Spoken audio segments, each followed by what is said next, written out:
Bismillahirrahmanirrahim. Assalamualaikum warahmatullahi wabarakatuh. Halo teman-teman Sobat CPNS. Perkenalkan saya Priyanto dari kelompok 4 Pelatihan Dasar CPNS Kemendikbudristek gelombang 3 Angkatan 10 tahun 2022.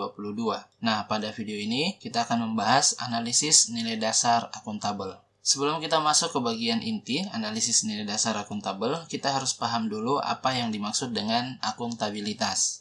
Dalam banyak hal, kata akuntabilitas sering disamakan dengan responsibilitas atau tanggung jawab. Namun, pada dasarnya kedua konsep ini memiliki arti yang berbeda, teman-teman.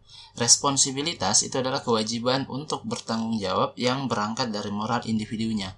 Sedangkan akuntabilitas adalah kewajiban yang bertanggung jawab kepada seseorang atau organisasi yang memberikan amanat.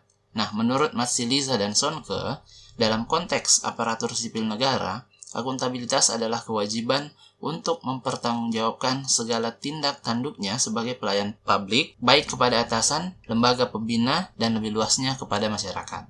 Nah, dari pengertian tersebut, sebenarnya kita bisa menyederhanakan bahwa akuntabilitas ini merujuk kepada kewajiban setiap individu, kelompok, atau bahkan institusi untuk memenuhi tanggung jawab dari amanah yang dipercayakan kepadanya.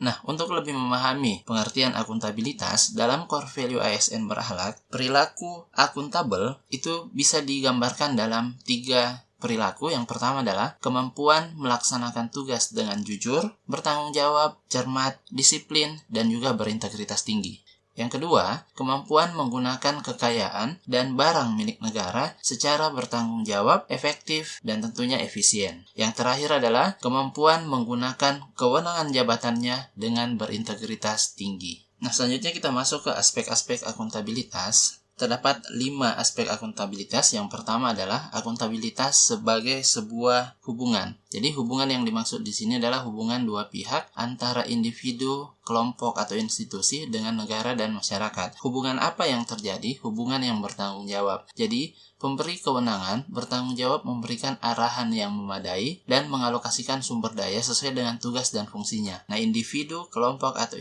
institusi itu bertanggung jawab untuk memenuhi semua kewajibannya.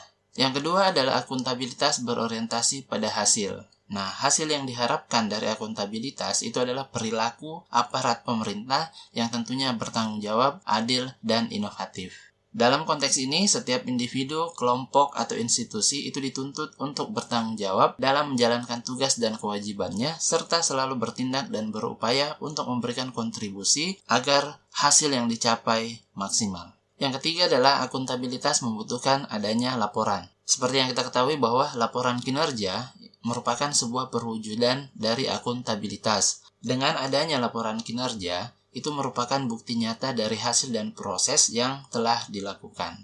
Nah, di dalam dunia birokrasi, bentuk akuntabilitas setiap individu itu terwujud dari suatu laporan yang didasarkan pada kontrak kerja. Yang keempat adalah akuntabilitas memerlukan konsekuensi. Jadi akuntabilitas ini menunjukkan tanggung jawab dan tanggung jawab menghasilkan konsekuensi. Nah, konsekuensi itu dapat berupa penghargaan maupun berupa sanksi. Yang terakhir adalah akuntabilitas memperbaiki kinerja, teman-teman. Jadi tujuan utama dari akuntabilitas adalah untuk memperbaiki kinerja ASN dalam memberikan pelayanan kepada masyarakat.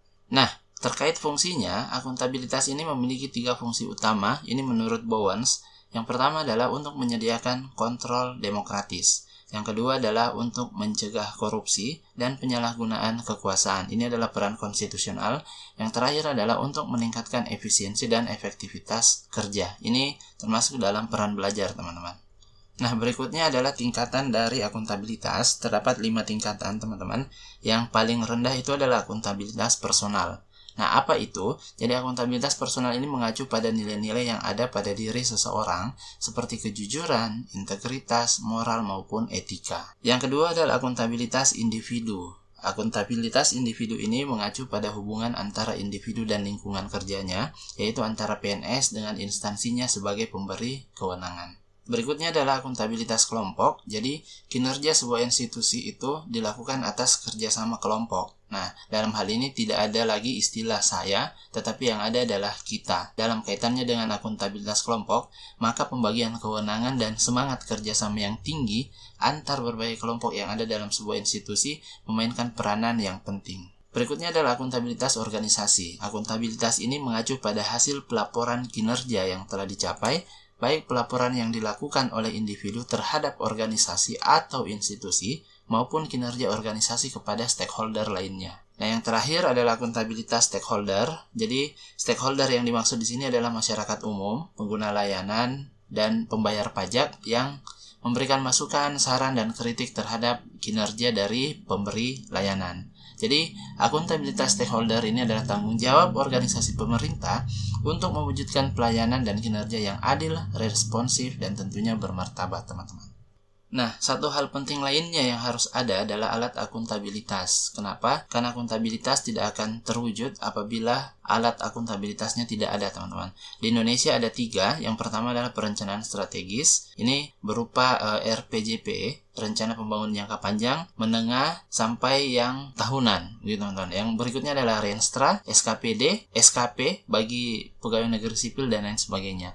Yang kedua adalah kontrak kinerja. Nah, kontrak atau perjanjian kerja ini merupakan implementasi dari Peraturan Pemerintah Nomor 46 Tahun 2011 tentang penilaian prestasi kerja PNS hingga Peraturan Pemerintah terbaru Nomor 30 Tahun 2019 tentang penilaian prestasi kerja bagi PNS. Yang terakhir adalah laporan kinerja, yaitu laporan akuntabilitas kinerja instansi pemerintah. Ini berisi perencanaan dan perjanjian kinerja pada tahun tertentu, pengukuran dan analisis capaian kinerja, serta akuntabilitas keuangannya.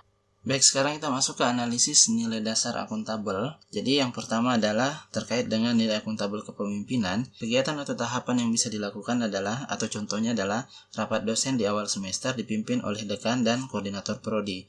Adapun output atau hasilnya adalah evaluasi pembelajaran pada semester sebelumnya dan rencana semester berikutnya. Nah, stakeholders yang ada adalah seluruh dosen dan juga tenaga kependidikan. Yang kedua, nilai akuntabel integritas. Kegiatan atau tahapannya adalah penetapan oleh rektor terkait batas akhir penginputan nilai mahasiswa. Nah, output atau hasilnya adalah nilai seluruh mahasiswa selesai terinput di Siakat itu 2 pekan setelah pelaksanaan ujian akhir semester. Nah, stakeholdernya adalah Sivitas Akademika. Yang ketiga adalah nilai akuntabel transparansi. Kegiatan atau tahapannya adalah penyusunan DIPA fakultas. Nah, output atau hasilnya adalah dokumen pelaksanaan anggaran tahunan tingkat fakultas. Stakeholdernya adalah Sivitas Akademika.